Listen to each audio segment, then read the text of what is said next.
여러분 안녕하십니까, 강신업 변호사입니다. 7차 변론기일이 2월 11일, 8차 변론기일이 2월 13일입니다. 자, 그럼 언제 재판이 끝날 것이냐? 많은 사람들이 궁금해합니다. 빨리 끝내서는 안 되는데, 충분히 방어권이 보장돼야 되는데, 이런 또 걱정을 우리 애국 시민들이 하고 있습니다. 이와 관련해서 더 파블릭이 지금 기사를 실었는데요. 자, 윤석열 대통령 탄핵 심판에 예정된 변론이 다음 주가 마지막인데, 그러면 변론 종결을 언제 할 것인가? 천재는 헌재 공보관은 7일 오후 헌재 브리핑을 가졌는데요. 여기에서 기자가 물었습니다. 변론 기일이 추가로 지정되나요? 라고 묻자 아직 따로 전달받은 사안은 없습니다. 지금 11일 7차, 13일 8차 변론 기일이 준비되어 있고 13일에는 4명의 증인 신문이 있습니다. 8차 때 4명이 나옵니다. 그런데 이날까지밖에 없다 그래서 이날 끝나는 것은 아닙니다. 왜냐하면 형사재판을 준용하기 때문에 끝내려면 말이죠, 양쪽의 취호 변론을 듣고 변호사들의, 그리고 또 마지막 윤석열 대통령의 최후 진술을 들어야 됩니다. 그러려면 13일은 끝낼 수 없겠죠. 자, 다만 국회와 윤 대통령 측에 헌재가 최후 변론을 준비하시오라고 말한 것이 없습니다. 아직 그러니까 7차, 8차에서 끝날 수는 없다는 것을 말하는 것이죠. 그 다음에 또 지금 증인 신청해 놓은 사람이 2사람이 아직 더 채택이 안 됐습니다. 한덕수 국무총리, 그리고 이경민 국군방첩사령부 참모장, 이 2사람에 대한 증인 채택 여부가 아직 결정이 되지 않았습니다. 재판관들은 말이죠, 증인 신문 필요성을 계속해서 논의하고 있다고 합니다. 그러니까 재판부에서도 이렇게 끝날 수는 없는데 조금 더 증인 신문이 필요한 거 아니야? 조금 더 심리가 필요한 거 아니야? 이런 논의를 하고 있다는 거죠. 그래서 최후 변론까지 적어도 1, 2회 증인 신문 기일이 추가될 것 같다는 말이 나옵니다. 일단 증인 신문 기일이 추가될 것 같다. 그러면 어떻게 되겠습니까? 그 다음 주가 되겠죠. 2월 18일 또 19일 정도가 될까요? 그렇게 또 할 수도 있겠고, 그 다음에 또 이제 나중에 또 마지막 정리 변론 기일 뭐 이런 것들이 있을 수가 있겠습니다. 일단은 말이죠, 증인을 직권으로 채택해서 신문할 가능성이 있다는 얘기가 나옵니다. 지금 그러니까 양측에서 신청한 증인만 부르는 겁니다. 그런데 재판부에서 누구를 좀 불러봐야 되겠다.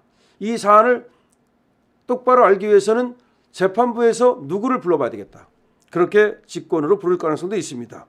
노무현 박근혜 전 대통령 탄핵 심판 때는 변론 종결부터 선고까지 약 2주가 소요됐습니다. 그럼 변론 종결하고 나서 선고할 때까지 2주 또 시간이 필요합니다. 그러면 2월 말쯤에 만약에 변론 종결이 된다면 3월 중순쯤에 선고가 된다는 얘기인데, 지금 헌재는 그렇게 하려고 한다는 얘기가 있습니다. 근데 어쨌든 간에 지금 문제는 우리 측에서, 즉 윤석열 대통령 측에서 됐다, 더 이상 신청할 증거 없다, 이렇게 나올 때까지는 지금 180일을 보장해야 된다. 지금 며칠 되지도 않았어요. 90일도 안 됐어요. 한 60일 됐나요? 그렇게 빨리빨리 끝내도록 해서는 안 된다. 이런 얘기가 나오고 있고, 법조계에서도 말이죠, 지금 충분한 심리를 해야 된다. 그 다음에 여론도 충분한 심리를 해야 된다. 지금 4일 펜앤드마이크가 여론조사 전문기관 여론조사 공정에 의뢰해서 이틀간 전국 만 18세 이상 남녀 1,002명을 대상으로 실시한 여론조사에 따르면 대통령 탄핵 심판과 관련 법률에 정해진 대로 180일의 심리기간을 충실히 지켜 6개월의 기간을 줘야 된다. 180일 시간을 줘야 된다. 6월쯤에 선고해야 된다는 응답이 무려 40.5%가 나왔습니다. 작은 것이 아닙니다. 6개월을 주라는 응답이 무려 40.5%, 선고를 6월쯤에 해야 된다, 이렇게 지금 나오고 있습니다. 그렇기 때문에 헌재도 말이죠, 그냥 무조건 위로 붙여가지고서 종결을 지을 수는 없을 것입니다. 더군다나 지금 윤석열 대통령의 직접 변론 출석으로 인해서 사실상 지금 이 증인들의 진술이 엇갈리는 것이 드러나고 있고, 증인들의 진술이 뒤바뀌고 있고, 옛날 검찰에서 했던 것과 국회에서 나가서 했던 것과 완전히 다릅니다. 증인들 간의 진술이 엇갈리고 있고, 이런 것들이 많기 때문에 적어도 이렇게 좀 문제의 증인들은 다시 불러서 법원에서 말이죠, 날카롭게 다시 한번 신문하는 것도 필요할 겁니다. 예를 들어서 곽종근 같은 자 말이죠. 곽종근은 분명히 진술이 바뀌었습니다. 그럼에도 불구하고 언론에는 마치 안 바뀐 것처럼 의원을 끌어내리라고 한 게 맞다. 또 이런 식으로 또 지금 호도를 하고 있습니다. 자, 그래서 지금 윤석열 대통령은 직접 나가서 말이죠. 전체 이 변론을 갖다가 장악했습니다. 그리고 지금 거짓말 하던 애들이 지금 윤석열 대통령 앞에서 고양이 앞에 쥐처럼 이제 사실을 말하기 시작했습니다. 그리고 지금 민주당에 회유됐다는 것도 이제 다 드러나고 있습니다. 홍장원이라든가 곽종근이라든가 얘들이 12월 6일부터 탄핵 공작, 내란 공작을 했다는 것도 대통령에 의해서 확인됐습니다. 그리고 얘들이 그렇게 한 이유는 바로 김병주, 그다음에 박선원, 박범계 같은 민주당 의원들의 회유와 사실상의 협박에 의한 것이라는 것도 드러나고 있습니다. 윤석열 대통령이 이제 복귀한다면 그 이후에는 이 자들에 대한 수사가 본격적으로 시작되어야 할 것입니다. 자, 다시 한번 말씀드립니다만은 지금 정해진 것은 없다는 것이 헌법재판소의 얘기입니다만은 어쨌든 변론을 언제 끝낸다, 2월 13일에 변론 종결한다, 그런 건 있을 수 없습니다.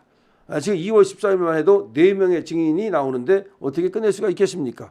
끝내려면 밤늦게까지 해가지고서 억지로 밀어붙여가지고 윤 대통령의 최후 진술까지 받아야 되는데 그거는 가능치 않은 일이고, 더군다나 그렇게 뭐 끝내면 사실상 한 달 정도 해가지고서 재판을 끝내는 건데 너무나 졸속이라고 하지 않을 수가 없습니다.